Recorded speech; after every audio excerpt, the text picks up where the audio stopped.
बच्चों, इसके पहले वाले चैप्टर में व्याकरण में हम लोगों ने पढ़ा था पार्ट 2 बाण विचार, और आज मैं आप लोगों के लिए लेकर आई हूँ व्याकरण का ही चैप्टर 3 शब्द संरचना।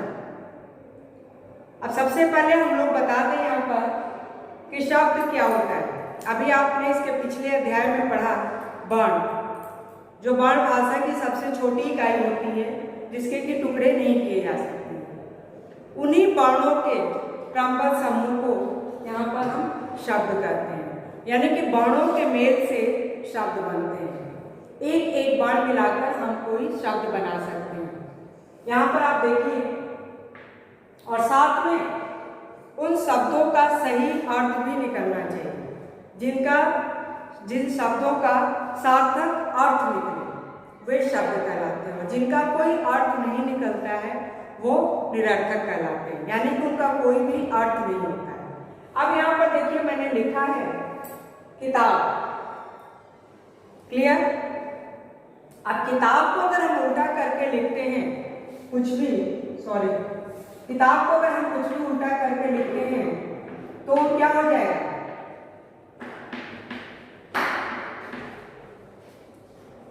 ताबकी। तो क्या ताबकी का कोई अर्थ निकल रहा है, या बताकी, कुछ भी आप लिख सकते हैं। अगर उसी शब्द को हम उल्टा करते तो क्या उस शब्द का अर्थ निकलेगा? नहीं, यानी कि वो शब्द सही नहीं है। तो यहाँ पर किताब है। अब किताब कैसे बनाए? एक एक बाण को जोड़ करके एक शब्द बनाए। जैसे देखिए यहाँ पर क हलन प्लस ई, यानी कि आपका एक छोटी ई की मात्रा हो गया। त हलन प्लस आ, यानी आ की मात्रा हो गई। ब हलन प्लस अ, यानी जिसमें कोई मात्रा नहीं होगी उसके साथ हम अ लगाते हैं। क्लियर? यानी कि स्वर और व्यंजन को मिलाकर यहाँ पर हमारा एक शब्द बन गया। क प्लस ई यानी कि क प्लस आ, यहाँ पर देखिए ये हो गया की, ये हो गया ता, और ये हो गया ब। क्या हो गया ये आपका? किताब। क्लियर? ऐसे ही कोई और शब्द ले लीजिए आप। तकिया हो गया, गुलाब हो गया, कुछ भी ले लीजिए और उसका एक एक बाण को मिला करके एक हम शब्द बनाते हैं। यहाँ पर देखिए ग प्लस गु हो गया, ल प्लस आ ला हो गया, और ब प्लस अ ब हो गया। तो इसको क्या बोलेंगे आप? गुलाब। यानी ये आपका एक शब्द तैयार हो गया। क्लियर? बाणों के सार्थक मेल को शब्द कहते हैं, यानी बाणों के सार्थक मेल से हमारे शब्द बनते हैं। क्लियर हो गया? अब हम आते हैं बाण के भेद। बाण के कितने भेद होते हैं? बाण के 3 भेद होते हैं। यहाँ पर मैंने लिखा है, आप उसे देखिए। शब्द के कितने भेद होते हैं? शब्द के 3 भेद होते हैं। उत्पत्ति के आधार पर, सेकेंड रचना या बनावट के आधार पर, और थर्ड प्रयोग के आधार पर। शब्द के कितने भेद होते हैं? 3 भेद होते हैं। उत्पत्ति के आधार पर, रचना के आधार पर, और प्रयोग के आधार पर। इन तीनों के भी अलग अलग भेद हैं, अलग अलग प्रकार हैं। यहाँ पर मैं फर्स्ट यानी कि उत्पत्ति के आधार पर शब्द के कितने भेद होते हैं वो मैं आप लोगों को बता रही हूँ। उत्पत्ति के आधार पर शब्द के 4 भेद होते हैं।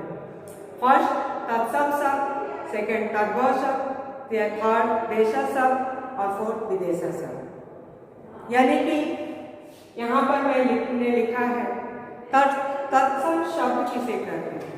अब आप यहाँ पर देखिए कि उत्पत्ति के आधार पर शब्द के 4 भेद होते हैं। उसमें पहला क्या है? तत्सम शब्द। तत्सम शब्द क्या होते हैं?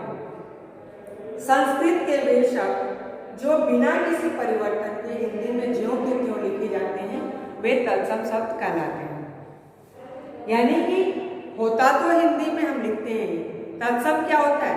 संस्कृत के वे शब्द होते हैं जो हम हिंदी में वैसे ही लिखते हैं, उसमें कोई चेंज नहीं करते। आप पर्यायवाची पढ़ते हैं, जैसे आंख का चक्षु, नयन, नेत्र, लोचन, उसमें एक शब्द जरूर संस्कृत का होता है।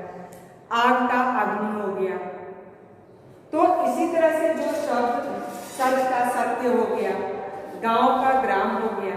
यानी कि जो शब्द हम संस्कृत का लेते हैं और हिंदी में उसी तरह से लिखते हैं, उसमें कोई चेंज या परिवर्तन नहीं करते हैं, वे तत्सम शब्द कहलाते हैं। क्लियर?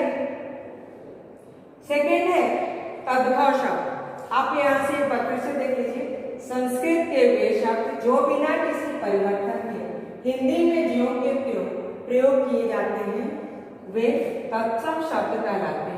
जैसे सत्य, ग्राम, हस्त, दुख, ओष्ठ आदि। क्लियर? तद्भव शब्द।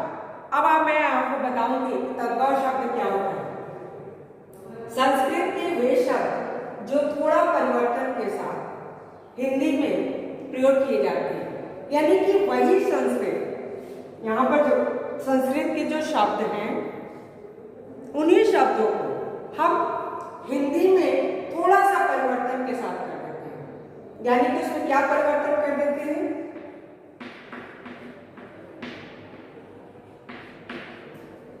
जैसे उसको हिंदी में हम परिवर्तित कर देते हैं, वो तद्भव शब्द कहलाते हैं। यानी कि जो तत्सम शब्द है वो हमारा संस्कृत शब्द है और तद्भव उसी का हिंदी रूपांतर है। क्लियर? तत्सम संस्कृत और तद्भव हिंदी। अब यहाँ पर थोड़ा सा परिवर्तन करके हम उसको हिंदी में ज्यों के त्यों लिख देते हैं। अब यहाँ पर देखिए सत्य है, सत्य का क्या हो गया? सच हो गया। ग्राम है, गांव हो गया। हस्त है, हाथ हो गया। दुग्ध का दूध हो गया। ओष्ठ का ओठ हो गया। यानी संस्कृत का ही वो शब्द जो हम हिंदी में थोड़ा परिवर्तित करके लिख देते हैं, वो क्या कहलाते हैं? तद्भव शब्द कहलाते हैं। थर्ड आते हैं देशज शब्द। देशज शब्द क्या होते हैं? इसको आप देखिए, जो शब्द देश में प्रचलित विभिन्न भाषाओं व बोलियों से हिंदी में आए हैं, वे देशज शब्द कहलाते हैं। यानी हमारी जो स्थानीय बोली होती है वो देशज शब्द कहलाते हैं। जैसे हम लोग अपनी आम भाषा में खिड़की बोलते हैं, खेत खलिहान बोलते हैं, लोटा बोलते हैं, पगड़ी बोलते हैं, झाड़ू बोलते हैं, ये सब क्या है? ये देशज शब्द कहलाते हैं। यानी कि ये हमारी स्थानीय बोली वाली भाषा प्रयोग में लाई जाती है। क्लियर? देशज शब्द। अब है फोर्थ में विदेशी शब्द। यानी कि विदेशी शब्द क्या कहलाते हैं? वे शब्द जो विदेशी भाषाओं से हिंदी में लाए गए हैं, वे विदेशी शब्द कहलाते हैं। अब वो कोई भी विदेशी शब्द क्या है? जो इंग्लिश भाषा से लिया गया है, उर्दू से लिया गया, फारसी से लिया गया है। तो जो हम भाषाओं, अलग अलग भाषाओं से जो हम हिंदी में प्रयोग करते हैं, वो विदेशी शब्द कहलाते हैं। यहाँ पर जैसे स्टेशन, स्कूल, हॉस्पिटल, ऑपरेशन, तौलिया, रुमाल, कोट, ये सब क्या है? विदेशी शब्द कहलाते हैं। यानी एक बार फिर से आप समझ लीजिए कि शब्द के 4 भेद होते हैं। उत्पत्ति के आधार पर शब्द के 4 भेद होते हैं। फर्स्ट तत्सम शब्द, तद्भव शब्द, थर्ड देशज शब्द और फोर्थ विदेशी शब्द। 4 हो गए। अब हम आपको नेक्स्ट वीडियो में रचना या बनावट के आधार पर और उसके प्रकार बताएंगे और प्रयोग के आधार पर उसके और प्रकार बताएंगे। ठीक है? यानी कि इन दोनों का प्रकार हम आपको नेक्स्ट वीडियो में बताएंगे। तब आप लोग इस वीडियो को ध्यान से देखिए, बुक को पढ़िए और समझिए। तब तक के लिए धन्यवाद।